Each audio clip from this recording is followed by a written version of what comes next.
जम्मू कश्मीर के पहलगाम में हुए आतंकी हमले में राजधानी रायपुर के दिनेश मिरानिया की भी मौत हो गई थी और आज उनका अंतिम संस्कार यहां पर किया जा रहा है। तमाम शहर के लोगों की भीड़, व्यापारियों की जो भीड़ है वो यहां पर पहुंची हुई है और उसके साथ में ही बीजेपी के तमाम लोग, मुख्यमंत्री सहित पूरा मंत्रिमंडल यहां पर पहुंचा हुआ, उनके परिवार के लोगों के साथ में यहाँ पर मुलाकात हो रही है। लगातार वो बातचीत कर रहे हैं। दुख का समय है ये, इसलिए लोगों के आंखों में आंसू भी हैं इस बात को लेकर कि जो परिवार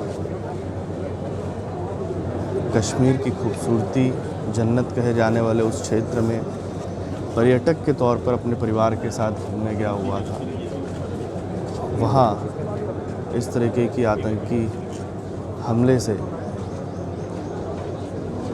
जो लोगों की मौत हुई है उससे न केवल देश के लोगों में गुस्सा है, बल्कि जो पीड़ित परिवार हैं उनके लोगों के लिए भी बहुत दुख की घड़ी है। उनका पूरा परिवार जो है वो यहाँ पर गमज़दा है और उसी को ही यहाँ पर संबल देने की जो कोशिश है वो यहाँ पर मंत्रिमंडल के तमाम लोग, मुख्यमंत्री विष्णुदेव साय, उनके साथ में गृह मंत्री विजय शर्मा, कैबिनेट के मंत्री और तमाम जो लोग हैं वो यहाँ पर संबल प्रदान करने की कोशिश कर रहे हैं। हर तरीके से वो साथ में हैं उनके। इस बात को लगातार परिवार को कहा जा रहा है। हर परिस्थितियों में सरकार, देश के लोग, राजधानी के लोग, तमाम लोग उनके साथ में हैं। इसके लिए ये जो संबल है वो सरकार की तरफ से, मंत्रियों की तरफ से, लोगों की तरफ से प्रदान किया जा रहा है। ओपी चौधरी भी यहाँ पर मौजूद हैं और एक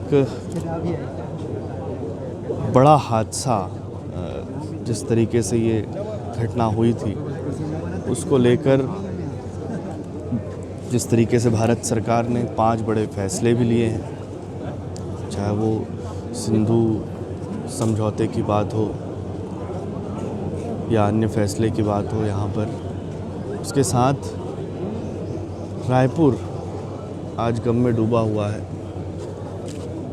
जो पीड़ित परिवार है, उनके बेटे हैं, उनके साथ में यहाँ पर चर्चा की जा रही है।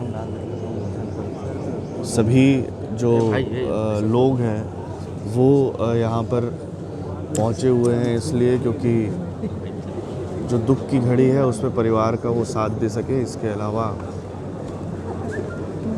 किस तरीके से मदद संबल देकर उनके परिवार की जा सकती है, इसके लिए ये हुजूम जो है वो यहाँ पर उमड़ा हुआ है। प्रधानमंत्री मोदी, गृह मंत्री अमित शाह ने भी इस घटना को लेकर कड़े एक्शन लेने की बात ज़रूर कही है। मृतकों के परिवार को न्याय दिलाने की बात भारत सरकार लगातार कर रही है, लेकिन ये न्याय किस तरीके से मिलेगा, जिसकी उम्मीद भी नहीं थी कि भारत में घुसकर आतंकी हमले में आम पर्यटकों को मौत के घाट उतार दिया जाएगा, जिसकी कल्पना भी शायद देश के लोगों ने नहीं की थी। ख़ास तौर पर वो पर्यटक जो कश्मीर की सुंदरता, जम्मू कश्मीर की सुंदरता देखने के लिए वहाँ पर जाते हैं, खूबसूरत वादियों में अपने परिवार के साथ समय व्यतीत करने के लिए वहाँ पर गए हुए थे। गोलियों की बौछार अचानक से हुई और मौत का जो सन्नाटा है वो वहाँ पर पसर गया। चीख पुकार के साथ में सवाल खड़े होने लग गए कि आखिरकार जम्मू कश्मीर में सुरक्षा के जो पैमाने होने चाहिए थे, चाहे वो वहाँ की सरकार की बात करें, देश में सुरक्षा एजेंसियों की बात करें, आखिरकार क्यों ये चूक हुई और किस तरीके से इसका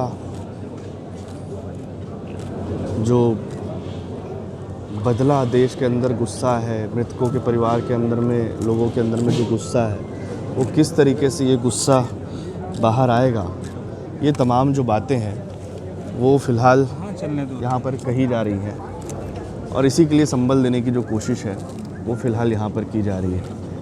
पिछले दिनों कश्मीर के अंदर पहलगाम में आतंकवादियों ने जिस तरह से कायराना हरकत किया, निर्दोष लोगों को, निहत्थे लोगों को गोली का शिकार बनाया, उस कृत्य की जितनी निंदा की जाए कम है।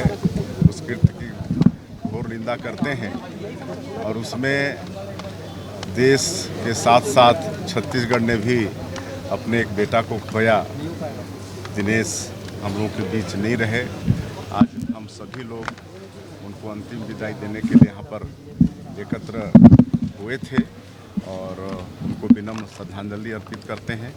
प्रभु से प्रार्थना है कि उनको अपने चरणों में स्थान दें और उनके जो शोक संतप्त परिवार हैं उनको इस गहन शोक को सहने की शक्ति प्रदान करें और उनका ये बलिदान व्यर्थ नहीं जाएगा। इसका खामियाजा पाकिस्तान को भुगतना पड़ेगा। जिस तरह से हमारे देश के यशस्वी प्रधानमंत्री गंभीरता से इस विषय को लिए हैं, देश इस विषय को लिया है, निश्चित रूप से पाकिस्तान भुगतेगा और श्री दिनेश जी की स्मृति को हम लोग बना के रखेंगे। अपने रायपुर के अंदर हम लोग सोच विचार करके कोई भी एक रोड या चौक को उनके नाम से रखेंगे ताकि आने वाली पीढ़ी भी उनको याद करता रहेगा। लगातार हमारी सरकार मुख्यमंत्री जी के नेतृत्व में स्थिति पर वॉच कर रही है और सबसे कांटेक्ट में भी हमारे सरकार के प्रतिनिधि हैं और उनको किसी प्रकार की दिक्कत नहीं होगी, उसके लिए मुख्यमंत्री जी स्वयं अपने मॉनिटरिंग में देख रहे हैं। आज ये तमाम लोग मारवाड़ी शमशान घाट यहाँ पर आए हुए थे और मुखाग्नि दे दी गई है। लोगों का गुस्सा है। मुखाग्नि देने के बाद सीएम सहित तमाम लोग यहाँ पर आए हुए थे, सभी ने श्रद्धांजलि दी है और श्रद्धांजलि देने के बाद अब भी वो मौका बचा हुआ है जब इन मृतकों के परिवारों को न्याय मिलेगा, जब देश जो उनके साथ में खड़ा हुआ है, जो देश का गुस्सा है, वो किस तरीके से आने वाले दिनों में देश की सरकार, वायुसेना, थल सेना के साथ में, जल सेना के साथ में वो क्या एक्शन लेती हुई नजर आएगी, इस पर सबकी निगाहें टिकी हुई है। फिलहाल आज दिनेश जी को यहाँ पर श्रद्धांजलि देने के लिए राजधानी रायपुर और छत्तीसगढ़ के तमाम लोग राजधानी पहुँचे हुए थे और उन्होंने सिर्फ एक ही बात कही है कि सभी उनके साथ में हैं और ये बलिदान उनका व्यर्थ नहीं जाएगा। छत्तीसगढ़ से TV9 के लिए अमित मिश्रा।